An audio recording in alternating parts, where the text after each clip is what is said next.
All right, changing the directional light on my Sportster. It's really easy. Underneath here, you can see there's almost like a cutout on the bottom.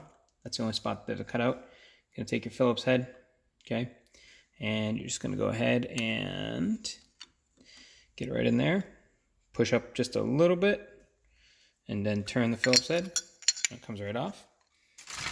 Okay, got your cover. Then go in with the bulb. To take it off, push in, turn, counterclockwise? Pull it out. Easy day. Okay, I'll have a link in the description below for these bulbs. These are 1157s. I think the original OEM ones say like GE 168 or something like that. And this is one bulb that I've already changed. Again, push in, twist, it'll be locked in place. And then when you put the cover back on, just make sure you have that that little groove where you put the,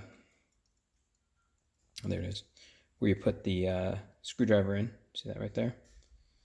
Okay, you can put that on the bottom. Just line this guy up. Boom, done. So that's it. Again, links in the description below for the bulb. Any questions, comments, leave them in the comment section. Thanks for watching.